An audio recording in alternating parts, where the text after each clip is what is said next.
Friends, welcome back and hope you're all having a wonderful day. Today I've come with a different biryani recipe, and today I'm going to be showing how to make chicken 65 biryani.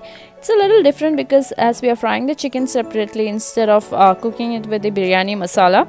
The whole process may seem a little lengthy, but it's definitely worth trying, and I can confidently say that this is the best and the yummiest biryani I have ever tasted. And once you make it, and I'm sure you're gonna make it again and again. So let's see how to make it.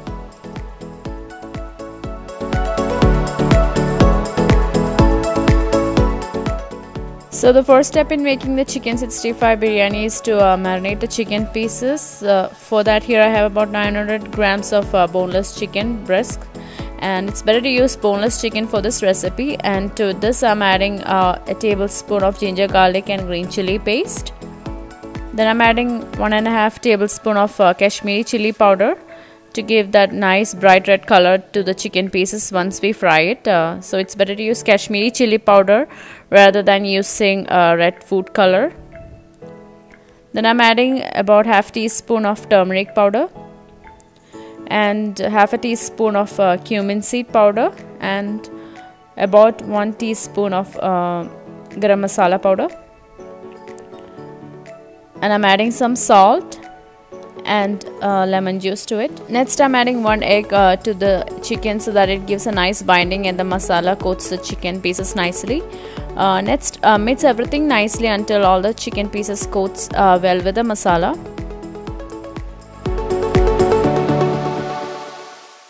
After mixing nicely, keep the chicken at least for half an hour in the refrigerator before frying so that the chicken absorbs all the masala.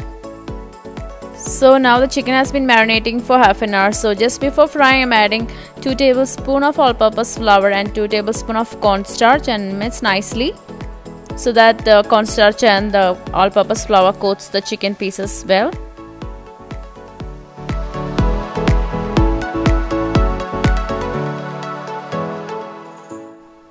Now the chicken is ready for frying.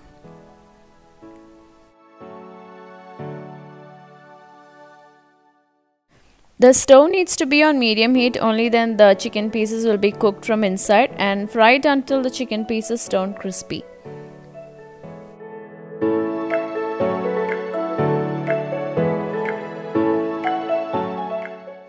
Now I have completed frying all the chicken pieces and I have fried it in batches, and as you can see the chicken has turned really crispy and has got a nice red color to it even without adding the red food color.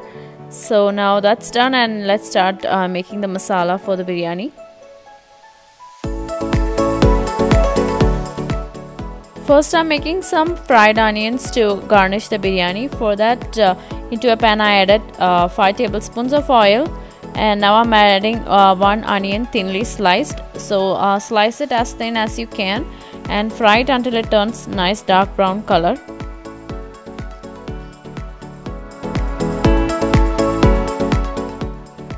Now the fried onions are done, and let's keep it aside.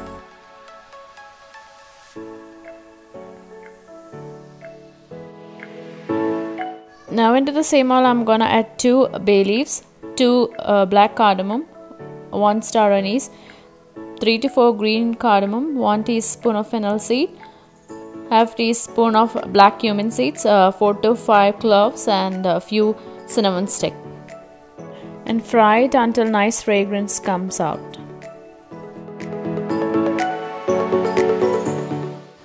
Next I'm gonna add 3 thinly sliced onions and some salt and fry it until golden brown. So while the onions are browning, we can cook the rice. So into a pot I added enough water. Next I'm gonna add a few peppercorns, a teaspoon of fennel seed, 1 black cardamom, 1 bay leaf, 2 star anise, some cloves, green cardamom and cinnamon stick.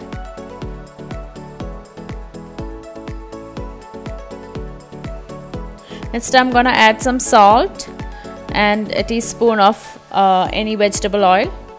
Next I'm gonna add a teaspoon of ginger garlic and green chili paste and allow the water to come to a boil. So once the water comes to a boil, I'll add 2 cups of soaked basmati rice. So now the water has come to a rolling boil, and now I'm gonna add the rice, and I soak the rice for about half an hour before adding to the water, and give the rice a good mix and add a tablespoon of lemon juice, and cook the rice as per the package instructions, that is for about 10 to 15 minutes until the rice is about 80% done. Then we'll put the rice on dum and it will be cooked through. Now the onions have nicely browned, we can add the masala powders. So first I'm adding half teaspoon of turmeric powder, a teaspoon of regular chili powder, a teaspoon of coriander powder, a teaspoon of garam masala powder, and half teaspoon of cumin seed powder, and mix everything well. Remember to cook it on medium flame so that the masala powders doesn't get burned, and cook it until nice fragrance comes out.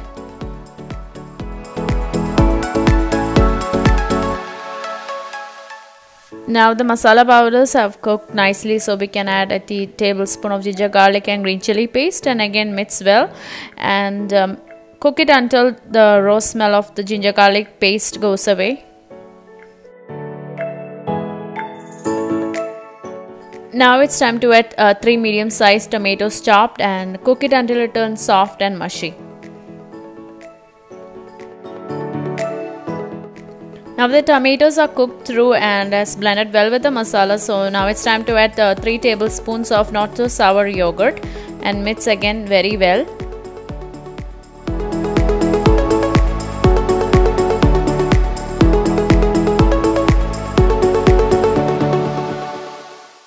Now we have got a thick gravy, so I'm gonna add some chopped mint and cilantro leaves, and next I'm gonna add the fried chicken pieces and mix very well, and cook it on a medium flame for 5 to 10 minutes until all the fried chicken pieces absorbs the flavors of the gravy.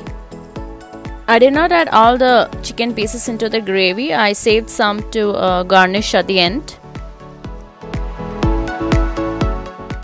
Now the gravy is ready. As you can see, the oil has risen to the top, so we can put it on dum now. So for that I'm adding the strained and cooked rice. I'm going to add all the rice on top of the gravy.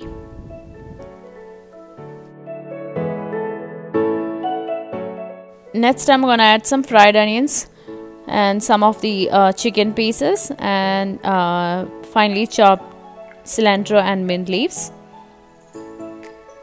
I also added a tablespoon of ghee and some orange food color to give that nice color to the rice, and cover and cook for about 15 minutes. Now the chicken 65 biryani is ready. This looks so tempting and delicious. Just fluff the rice with the spatula and mix everything nicely, and it's ready to be served. Serve the chicken 65 biryani with some cool cucumber, tomato, onion raita and some spicy mirchi ka salan. So friends, I hope you loved watching today's recipe, and if you did, please hit the like button, subscribe to my channel, and don't forget to enable the bell button so you'll receive notifications when I upload new videos. So thank you friends for watching, and I'll see you in my next video. Bye bye.